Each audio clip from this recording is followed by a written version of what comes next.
So my talk this morning has a provisional title of Equanimity, King, Queen, or any piece on the chessboard. I'm going to start with a quote. In many Buddhist traditions, equanimity, upekkha, is considered the highest or most refined of the Brahma Viharas. So there's four Brahma Viharas. They're sublime qualities of our body minds. Um, while loving kindness, metta, compassion, karuna, and sympathetic joy, mudita, are deeply valued, equanimity is often seen as their culmination or crowning quality because it reflects the wisdom that understands the impermanent, conditioned nature of all things. So I'm really not trying to take away equanimity's crown, but I want to play it out a little bit, like a game of chess, which I'm learning, by the way. All the players have their roles and interact with each other on the same board, even though they start in different locations and they have different abilities. In Theravada Buddhism, upekkha, or equanimity, is said to balance all the other Brahma Viharas. So they give us this, for instance, compassion without equanimity can lead to burnout. Joy without equanimity can become clinging. Equanimity steadies the mind so that these qualities can be sustained wisely. So I was thinking, well, might it not be that equanimity without joy could be dry?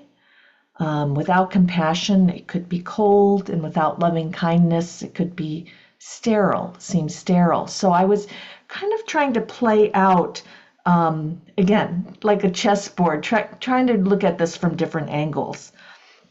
And what I came to is it seems that it's in our human nature to have something come out on top. We all do it. We all have our own internal hierarchies. And I'll use this quote. We evolved in social hierarchies and competitive environments. And we have survival instincts for social dynamics, and our nature favors ranking things, ranking leaders, ranking ideas, ranking priorities. There's often a perceived top because we instinctively compare and evaluate. So the point of my talk is really not to eliminate your hierarchies or your comparison. That I really consider we don't get rid of that. But we do become more aware about what we elevate. And I don't think it's necessary even to equalize everything, because that could be another way we're trying to impose equanimity in ourselves. I think I'm getting back at what we talk about a lot, but here we are again, is why we idealize one thing over another. So in our book, in Reflective Meditation, Cultivating Kindness and Curiosity in the Buddhist Company, we have a section called High Ideals with Friendliness.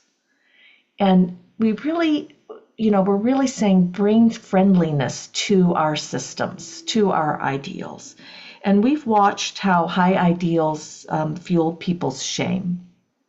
So this becomes something that people are on guard about in their meditation and their thoughts. When they can't get to that high bar, when they can't get to something that's presented as the ideal way it should happen. And then there's the opposite of that. When they do get to the high bar, meditators, that's like, yay, I'm there, but then it slips away, and what did I do wrong? So it's kind of this endless cycle. And shame is a formidable imperative. And I would consider it a veil that overwhelms our sense of self. When it comes in, it's hard to get rid of. It's something that when activated, it becomes very strong. And we've really watched this over the years, how high ideals sow the seeds of shame. So it brought me back to a memory when I first came sort of when I first came into practice, and the idealization of equanimity was the king of the chessboard. And due to my conditioning, I was really reactive to what I perceived as false equanimity, because it's very easy to confuse equanimity with being indifferent, or in some cases, even just being calm. So if you're prioritizing calm over honesty, or being in touch with your emotions, you might end up suppressing or denying them, and it leads to more disconnection and avoidance. So there's that hierarchy again. If calm is the priority and the ideal, what we're going to do to make sure that that priority or ideal gets enacted within us. So this aspiration of equanimity, it can lead to, at times, like spiritual bypassing, or just avoidance, just a plain avoidance of not looking at some of the pain or injustice or uncomfortable truths that we're living with. It's tricky territory. That's why we sit with it time and time again. We let this into our meditation because we're really sorting through what could be false equanimity. The other point is, like, when equanimity is overemphasized, and this is kind of from my background, that we can become too accepting of harmful situations, and it weakens our motivation to speak out or to stand up or to really go in a direction that's difficult. And that's something as simple as, like, personal situations, like for me when I need to get help with something or I need assistance. I have a high ideal of independence. So it would be something that I would put off and continue struggling with until it kind of breaks me.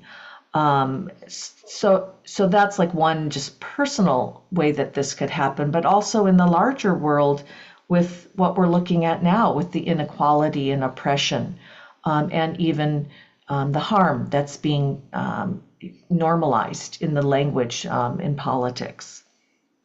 It's hard to speak out against that or stand up for it. Not for it. Wait, just a minute. I'm not standing up for harmful language. Yeah. Okay. So over the years, I've become much more interested in imperfect equanimity.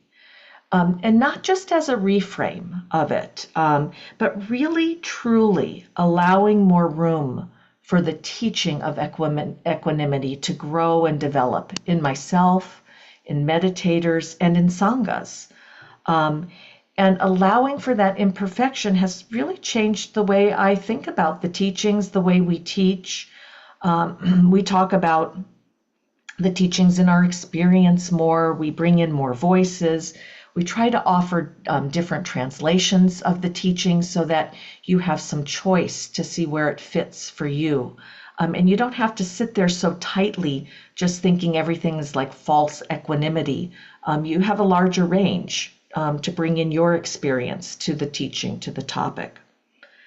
So in our book, we give some definitions for upekkha, for equanimity.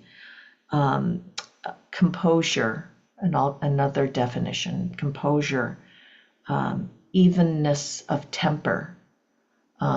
So there might be a way where you can see that if you are more even in your temper, that's a kind of equanimity, where you're more composed in a situation and not so rattled. That's another kind of equanimity. And the one we landed on is steadiness, when there's a kind of steadiness in yourself and in your experience. So we say it this way as a realistic goal for upekkha, is to become steady and thoughtful enough so that we don't react by taking actions we regret. And that becoming steady and thoughtful enough to take the actions we need to take. It seems like a really simple definition. It seems more realistic, and yet it's still something we have to strive towards, because we can't always be there. So I don't know how to bring this back to the chessboard, but you're supposed to end your talk with how you began it. Something about a king and queen, and something about, if you watched the movie The Queen's Gambit, I was very interested, and this is with most movies and most of our lives, there is an arc for our learning. And she has a big arc, a learning of equanimity arc in her chess playing. So if you haven't seen it yet, I would recommend it. I'm ending the Dharma talk here.